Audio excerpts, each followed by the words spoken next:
Make a video for you because I've had a few people reach out and say that they feel like as they're working on rhetorical analysis, they're picking up on good things as they are reading the actual piece. They're annotating well. They've got all the key components, but then they're struggling with the actual writing of it because, in truth, we haven't written one of these together since October, I think. Maybe a little bit after that, October, November, and then we did our rhetorical analysis text talks as groups, but we haven't actually written one of these together. So what I decided to do was to write a rhetorical analysis for you based on last week's text. Now, a few quick things about that, and I included that in the box here. One, I put about 30 minutes on the clock for myself. I had already read and discussed this piece with you, so it wasn't really fair for me to take 40 minutes. In addition, the fact that I am saying that I did this in 30 minutes, one, it's not going to be a perfect essay. And two, please, and I assume at this point you know me well enough to believe this, but please don't think this is a, look what I did in 30 minutes, like figure it out. It's not that. I think it's far more of a, sometimes it's just nice to see the full essay kind of come together a little bit. So I want to just kind of walk you through what I tried to do in this rhetorical analysis in the 30 minutes that I had. If you have not read through mine, if you have not read through what turned out to be 5 paragraphs, do me a favor, pause right now, give it a read through top to bottom. That way, as we talk, you kind of know what's coming up and some of the moves that I made. So again, if you haven't actually read through my sample essay yet, hit that pause button and then we'll come back together. All right, so at this point, I'm assuming that you have read through this essay. I want to talk you through it. So I'll start with the introduction and then we'll kind of work our way through the body paragraphs. So I tried to do a few things here in this introduction. One, the most important thing for me to do was to establish the rhetorical context. And with that, if that's 1A, then kind of 1B is any of those other SOAP categories that really, really matter. So really, point 1 is the idea of establish that rhetorical context along with any other key SOAP categories. 2, I wanted to have a claim that wasn't super generic, meaning I wanted to move beyond the William Lloyd Garrison does A, B, and C in order to. I wanted to move beyond that a little bit. So I want to talk a little bit about what my goals were for that and how I tried to do that, even though I only had, for me, 30 minutes to go ahead and craft this. So one, I want to draw your attention to what I tried to do here in the opening. I took 3 sentences to do it, but honestly, I think you could do this in 1 or 2 sentences. This to me was all about pulling out a core idea from Garrison's and whoop, dragging that up to the very top of my essay. So for me, after kind of analyzing this, this was all about the danger of moderation. So that's what I tried to open with here. So as you're thinking about your own rhetorical analysis writing, what's that core idea for your speaker or your writer that you can pull out and maybe open with? Again, I think you could do it in 1 sentence if you really needed to, especially for timed writing. I did it in 3, but you know, one of those is really, really short. But this idea about moderation being a death sentence, that's what I thought was so important to Garrison. So that's what I pulled out. This idea of only those with privilege can encourage other people to be patient, because that's what his audience is doing. His audience is saying, be patient, this can happen slowly as long as it happens. And he's saying, no, no, no, no, no, no, no, not so fast. In fact, it needs to be fast. That's what we need. That idea of moderation being a death sentence, that's what I pulled out in these first 3 sentences. But however many sentences you take, it's this sentence that really kind of sets us off, because this is where I take this core idea of moderation and I drag that into William Lloyd Garrison and what he tried to do and where he tried to do that. So now I've established my speaker, I've established the occasion a little bit, that idea of the first issue, and then here, many Northern contemporaries, that's his audience. That's his audience. So I'm starting to identify those key SOAP categories here. And once I've established the sentence that I highlighted in yellow, I am off and running. I am now 100% Garrison. I'm not talking in general about what speakers in general want to do or what writers want to do or the impact it'll have on some audiences. From here on out, it is all William Lloyd Garrison. It is all him writing to this specific audience, which is not everyone. It's his Northern contemporaries and what it is that he's trying to do. Convince them that moderation is not the pathway. Coming back really quickly to that audience, this is really important. Everything in my body paragraphs comes back to the fact that he was writing to a really specific audience. Almost all of the texts are going to have a very specific audience. Every once in a while, you get something incredibly general where something was published in the New York Times, really, really broad. But for the most part, there's a specific audience, or maybe even a specific audience. And then if it's the President of the United States, maybe there's a broader audience who will also end up hearing it. And those are important, but there's usually a specific audience. Here, he's not writing to everyone. He's writing to Northern contemporaries. It's similar to the Kofi Annan piece, who said that the greatest threat to the Jewish community is not the far right. It's the people who said, ooh, that's bad, but don't actually take action. In the same way that Dr. King made the argument that the greatest threat to the Negro, in his own words, was not the KKK, but the white moderate. People who said, ooh, yeah, that treatment's not good, but we'll be patient, we'll get there. And King said, we can't wait. Kofi Annan said, we can't wait. Both of those are taken in away from Garrison, saying, we cannot wait for this. If you are calling for moderation, you're on the wrong side of this.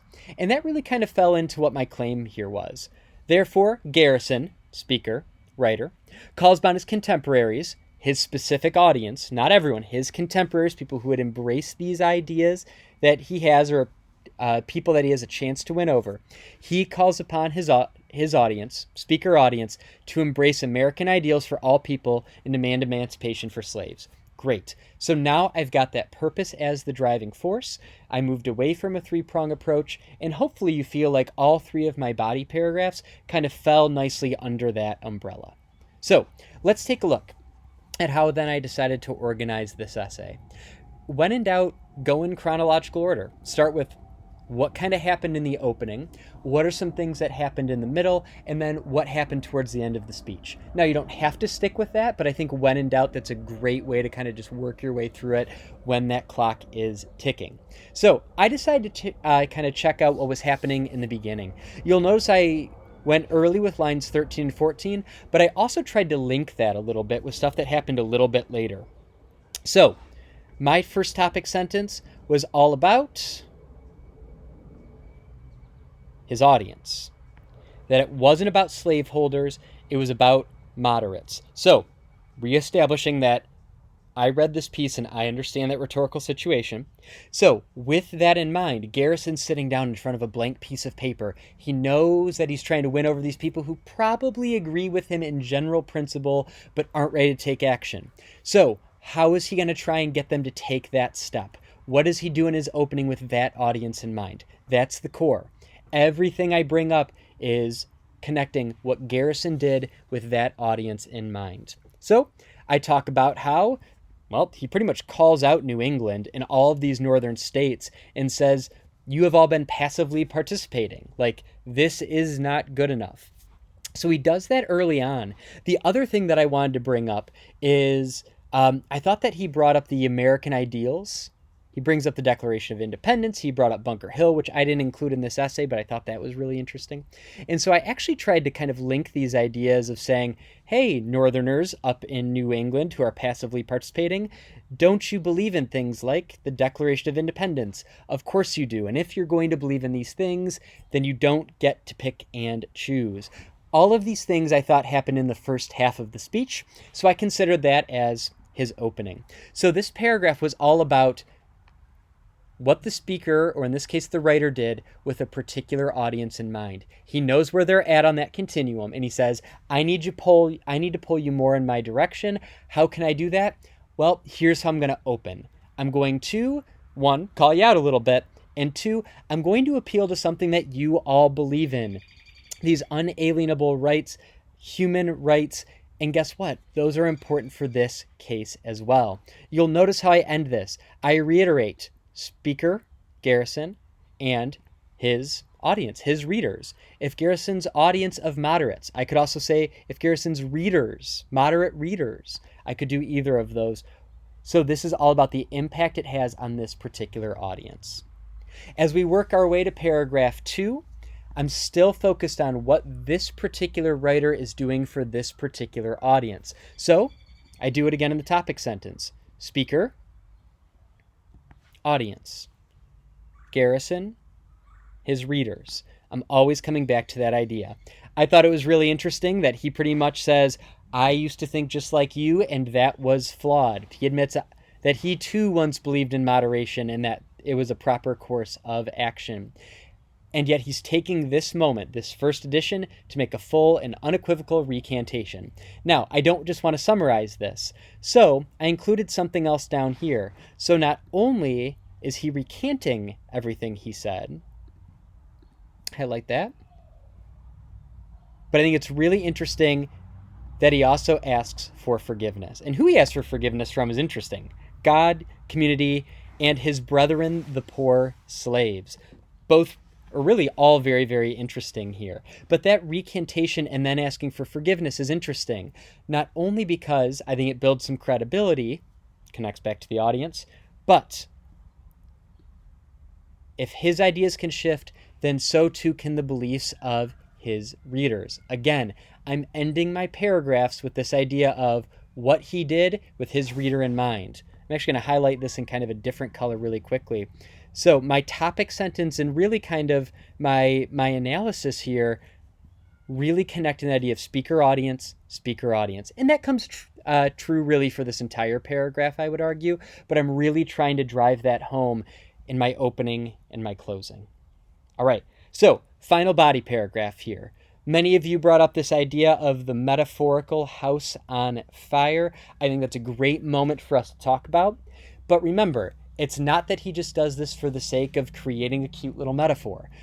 We are thinking about, why does this speaker create that metaphor for this audience? So I do it again in my topic sentence.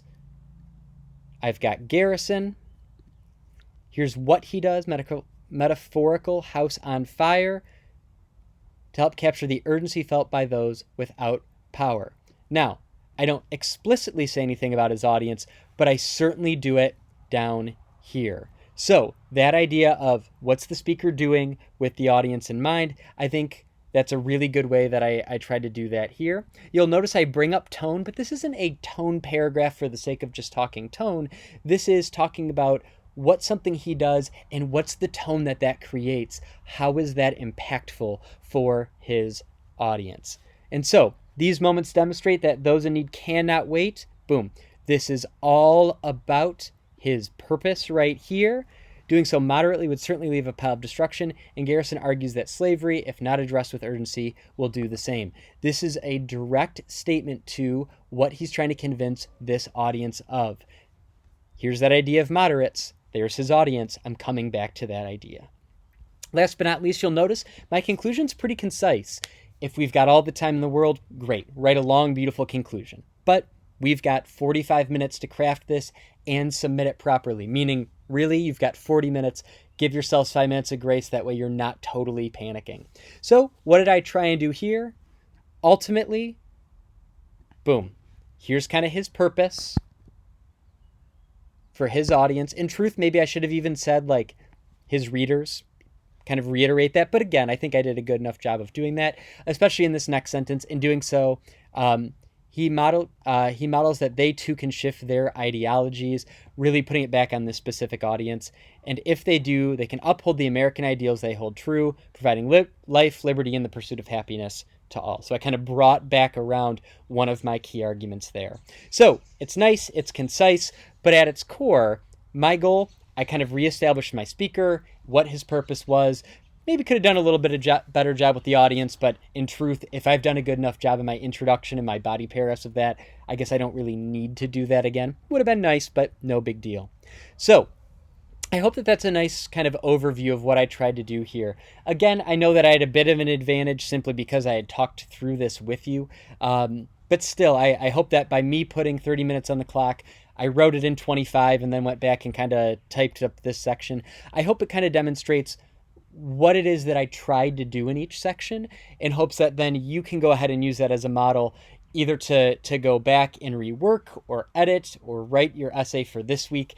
It's a very different piece, but nonetheless, I hope that this is a really good goal. I hope that maybe you grabbed some good notes from it that you can apply to the next ones and use this as a guide to the best of your ability. Will it apply perfectly to what the College Board gives you?